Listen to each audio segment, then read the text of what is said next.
நீங்கள் பார்த்து ரசித்துக் கொண்டிருப்பது பந்தல் மீடியா இந்தியா தொலைக்காட்சி.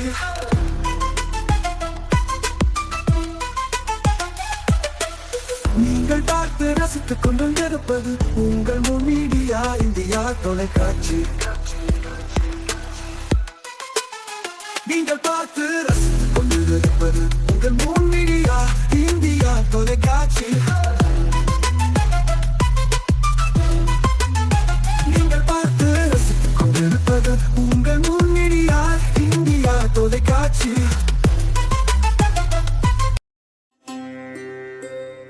நாளும் ஒரு திருக்குறள். அறத்துப்பால். அகர முதல எழுத்தெல்லாம் ஆதி பகவன் முதற்றே உலகு. விளக்கம். எழுத்துக்கள் எல்லாம் அகரத்தை முதலாக கொண்டு இயங்குவதைப் போல இந்த உலகம் ஆதி பகவனை முதலாக கொண்டு இயங்குகிறது.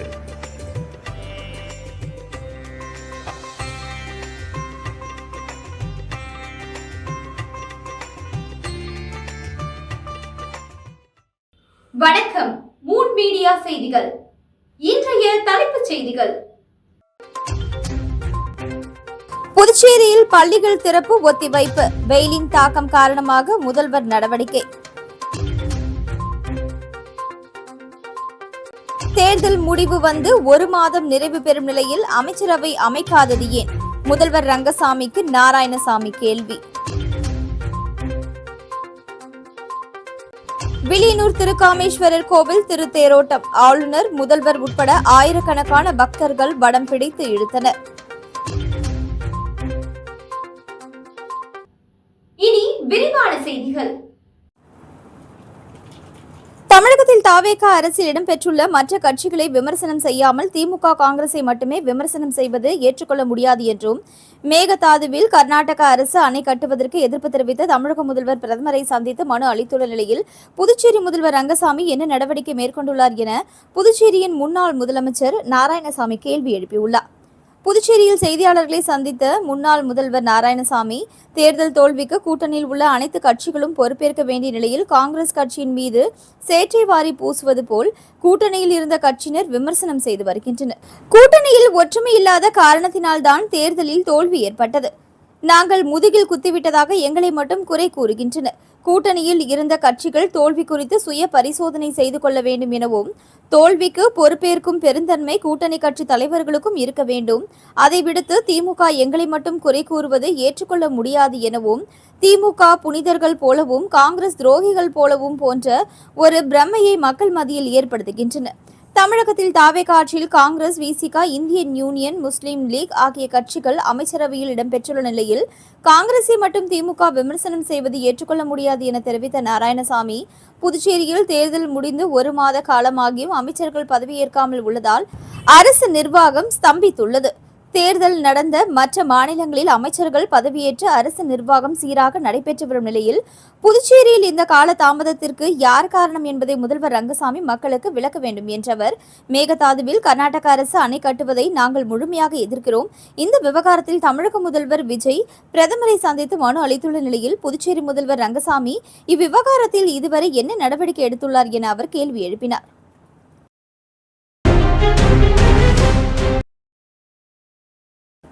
புதுச்சேரி வில்லியனூரில் மிகவும் பிரசித்தி பெற்ற திருக்காமேஸ்வரர் கோவில் தேரோட்டத்தை துணைநிலை ஆளுநர் கைலாஷ்நாதன், முதலமைச்சர் ரங்கசாமி ஆகியோர் வடம் பிடித்து தொடங்கி வைத்தனர்.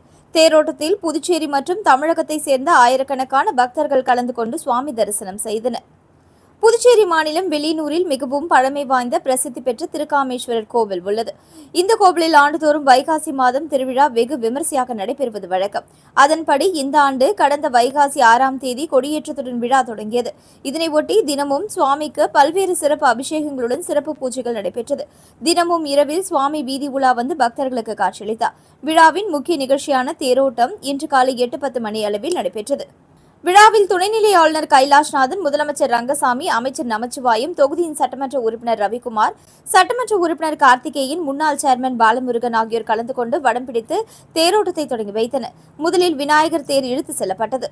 அதன்பின் திருக்காமேஸ்வரர் அம்மன் ஆகிய தேர்கள் இழுத்து செல்லப்பட்டது.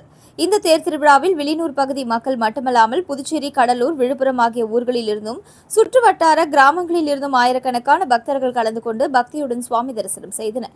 நிகழ்ச்சிக்கான ஏற்பாட்டினை அருள்மிகு கோகிலாம்பிகை உடனுரை திருக்காமேஸ்வரர் திருக்கோவில் நிர்வாக அலுவலர், சிவாச்சாரியர்கள், ஆலய ஊழியர்கள், சிவனடியார்கள் மற்றும் வில்லியனூர் ஊர் பொதுமக்கள் மிக சிறப்பான முறையில் செய்திருந்தனர்.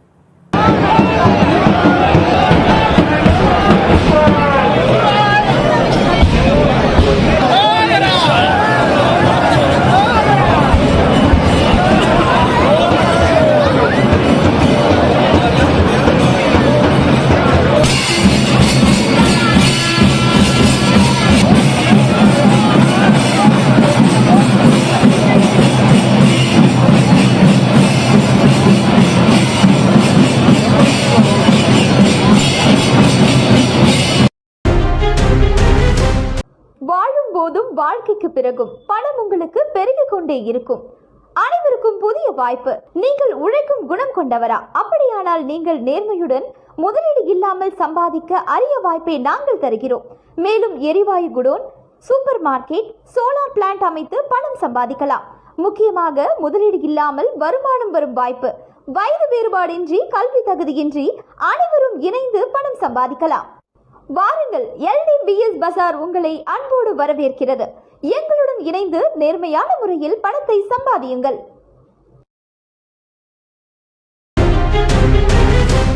புதுச்சேரி ஜிப்மரில் 73 வயதுடைய புற்றுநோய் பாதித்த நோயாளிக்கு வயிற்று பகுதியில் வளர்ந்திருந்த 15 கிலோ எடை கொண்ட அரிய வகை கட்டியை மருத்துவர்கள் வெற்றிகரமாக அகற்றி சாதனை படைத்துள்ளனர். புதுச்சேரி ஜிப்மர் மருத்துவமனையின் அறுவை சிகிச்சை துறையில் 73 வயதுடைய புற்றுநோய் நோயாளிக்கு அரிய வகை புற்றுநோய் கட்டியை வெற்றிகரமாக அகற்றி மருத்துவர்கள் சாதனை படைத்துள்ளனர். இத்தகைய கட்டிகளுக்கு அறுவை சிகிச்சை முக்கிய சிகிச்சை முறையாக கருதப்படுகிறது.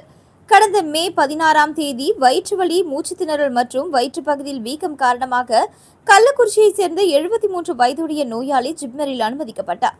மருத்துவ பரிசோதனையில் இடது சிறுநீரக குழாயை அழுத்திய நிலையில் பெரிய கட்டி இருப்பது கண்டறியப்பட்டது. நோயாளியின் உடல் நிலையை கருத்தில் கொண்டு முதலில் சிறுநீரக குழாயில் சிகிச்சை மேற்கொள்ளப்பட்டது. பின்னர் மருத்துவர்களின் ஆலோசனைப்படி அறுவை சிகிச்சை செய்ய முடிவு செய்யப்பட்டது. அறுவை சிகிச்சையை பேராசிரியர் டாக்டர் ராஜ்குமார் நாகராஜன் தலைமையில் டாக்டர் விவேக், டாக்டர் ஷாம், மயக்க மருத்துவ குழுவினர் உள்ளிட்ட பல்துறை மருத்துவர்கள் இணைந்து சுமார் 4 மணி நேரம் அறுவை சிகிச்சை மேற்கொண்டனர். அறுவை சிகிச்சையின் பொழுது அகற்றப்பட்ட கட்டி சுமார் 65-45 சென்டிமீட்டர் அளவிலும் 15 கிலோ எடையுடன் இருந்ததாக தெரிவிக்கப்பட்டுள்ளது. அறுவை சிகிச்சைக்கு பிறகு நோயாளி தீவிர சிகிச்சை பிரிவில் கண்காணிக்கப்பட்டு வருகிறார். தற்பொழுது அவரது உடல்நிலை சீராக இருப்பதாக மருத்துவமனை நிர்வாகம் தெரிவித்துள்ளது. இந்த கட்டி இந்தியாவில் அகற்றப்பட்ட 3வது மிகப்பெரிய கட்டியாகவும் தென்னிந்தியாவில் 2வது மிகப்பெரிய கட்டியாகவும் பதிவாகியுள்ளது. இதற்கு முன்பு 2023ஆம் ஆண்டு வாரணாசியில் உள்ள மகாத்மா பண்டிட் மதன் மோகன் மாலவியா கேன்சர் சென்டரில் 30.5 கிலோ எடையுள்ள கட்டியும் 2022ஆம் ஆண்டு ஹைதராபாத்தில் உள்ள யசோதா ஹாஸ்பிட்டலில் 30.2 கிலோ எடையுள்ள கட்டியும் அகற்றப்பட்டிருந்தது குறிப்பிடத்தக்கது. கோடை வெப்பம் காரணமாக புதுச்சேரியில் பள்ளிகள் ஜூன் 4ஆம் தேதி திறக்கப்படும் என முதல்வர் ரங்கசாமி தெரிவித்துள்ளார். புதுச்சேரியில் உள்ள அரசு மற்றும் அனைத்து தனியார் பள்ளிகளும் ஆண்டு தேர்வுகள் முடிந்து கடந்த ஏப்ரல் மாதம் முதல் கோடை விடுமுறை அறிவிக்கப்பட்டது. இதனையடுத்து கோடை விடுமுறை முடிந்து வரும் ஜூன் 2ஆம் தேதி பள்ளிகள் திறக்கப்படும் என அறிவிக்கப்பட்டிருந்தது. இந்த நிலையில் புதுச்சேரியில் கடந்த சில தினங்களாகவே வெயிலின் தாக்கம் அதிகரித்துள்ளது. குறிப்பாக 100 டிகிரிக்கும் மேலாக வெயில் தாக்கம் இருப்பதால் பள்ளிகள் திறப்பு ஒத்திவைக்க வேண்டும் என அரசுக்கு அரசியல் கட்சியினர் பலர் கோரிக்கை விடுத்திருந்தனர். அதன் அடிப்படையில் முதலமைச்சர் ரங்கசாமி கல்வித்துறை அதிகாரிகளுடன் இதுகுறித்து ஆலோசனை நடத்தினார். அதனைத் தொடர்ந்து ஜூன் 2ஆம் தேதி பள்ளிகள் திறக்கப்படும் என தெரிவிக்கப்பட்டிருந்த நிலையில் தற்பொழுது ஜூன் 4ஆம் தேதி திறக்கப்படும் என தெரிவிக்கப்பட்டுள்ளது. மேலும் வெயிலின் தாக்கத்தை பொறுத்து இதில் மாற்றம் ஏற்படலாம் எனவும் தெரிவிக்கப்பட்டுள்ளது.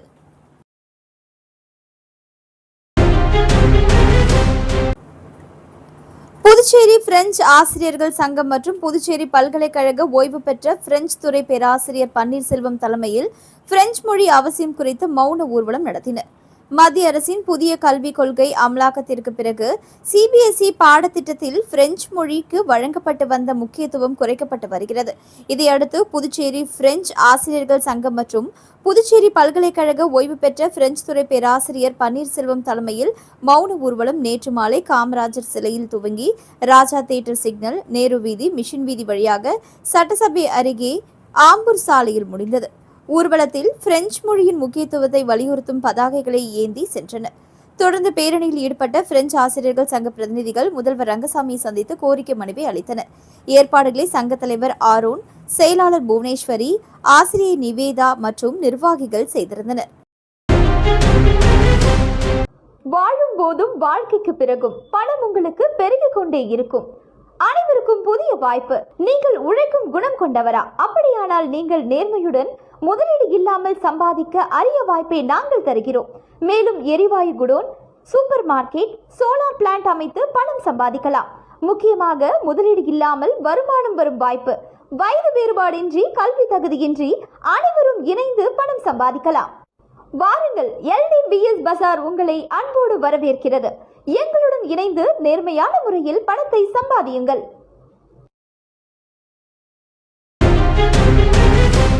புதுச்சேரி கடற்கரை காந்தி திடலில் நடைபெற்ற பக்ரீத் சிறப்பு தொழுகையில் 500க்கும் மேற்பட்டோர் கலந்து கொண்டனர். ஈகை திருநாளாம் பக்ரீத் பண்டிகை இன்று நாடு முழுவதும் உள்ள இஸ்லாமியர்களால் கொண்டாடப்பட்டு வருகிறது. புதுச்சேரியில் கடற்கரை சாலையில் உள்ள காந்தி திடலில் பக்ரீத் பண்டிகையை ஒட்டி தமிழ்நாடு தவ்ஹீத் ஜமாத் சார்பில் சிறப்பு தொழுகையானது நடைபெற்றது. இதில் ஆண்கள், பெண்கள், குழந்தைகள் என 500க்கும் மேற்பட்டவர்கள் கலந்து கொண்டு தொழுகையில் ஈடுபட்டனர்.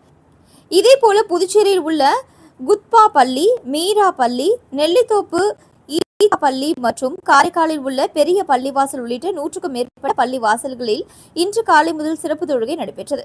இத்தொழுகையின் பொழுது சகோதரத்துவம் தழைத்தோங்கவும், பெருமழை, வெள்ளம், புயல் உள்ளிட்ட பேரிடர்களில் இருந்து நாட்டு மக்களை பாதுகாக்கவும் சிறப்பு பிரார்த்தனை செய்யப்பட்டது.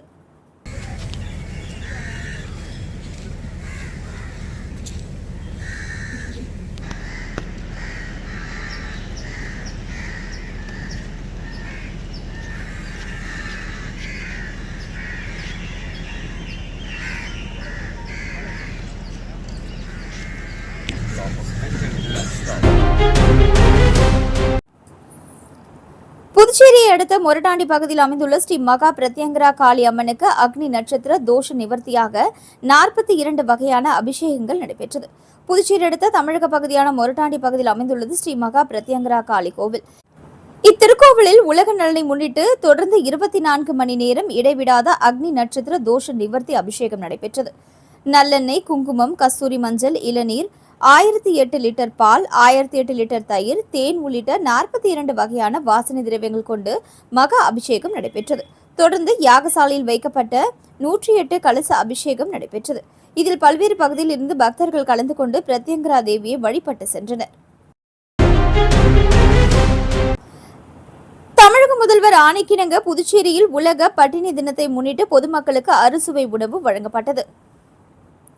தமிழக முதல்வரின் அறிவுறுத்தலின்படியும் தமிழக வெற்றிக் கழகத்தின் பொதுச் செயலாளரும் அமைச்சருமான ஆனந்த் உத்தரவின் பேரிலும் புதுச்சேரி மாநில தமிழக வெற்றிக் கழகம் சார்பில் உலக பட்டினி தினத்தை முன்னிட்டு பொதுமக்களுக்கு அறுசுவை உணவு வழங்கப்பட்டது.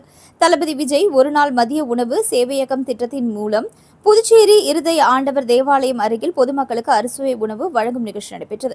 இந்நிகழ்ச்சியில் கழக சமூக ஊடக பிரிவு இணை ஒருங்கிணைப்பாளர் நிரேஷ்குமார் மற்றும் புதுச்சேரி மாநில நிர்வாகி புதியவன் ஆகியோர் முன்னிலை வகித்தனர். மேலும் தொகுதி நிர்வாகிகள் பிரதீபன், பிரபு, ராஜசேகர், வசந்தராஜா, பேட்ரிக், சூர்யா, சிவராஜ் உள்ளிட்ட நிர்வாகிகள், கிளை நிர்வாகிகள், மகளிர் அணி நிர்வாகிகள், கழக தோழர்கள் மற்றும் தொண்டர்கள் பலர் கலந்து கொண்டு நிகழ்ச்சியை சிறப்பித்தனர். மீண்டும் இன்றைய முக்கிய செய்திகள். புதுச்சேரியில் பள்ளிகள் திறப்பு ஒத்திவைப்பு. வெயிலின் தாக்கம் காரணமாக முதல்வர் நடவடிக்கை. தேர்தல் முடிவு வந்து 1 மாதம் நிறைவு பெறும் நிலையில் அமைச்சரவை அமைக்காதது ஏன்? முதல்வர் ரங்கசாமிக்கு நாராயணசாமி கேள்வி. வில்லியனூர் திருக்காமேஸ்வரர் கோவில் திருத்தேரோட்டம். ஆளுநர், முதல்வர் உட்பட ஆயிரக்கணக்கான பக்தர்கள் வடம் பிடித்து இழுத்தனர். இத்துடன் செய்திகள் நிறைவடைந்தன. வணக்கம். செய்திகளை உடனுக்குடன் தெரிந்து கொள்ள மூன் மீடியா வாட்ஸ்அப் சேனலுடன் இணைந்திருங்கள். நன்றி, வணக்கம்.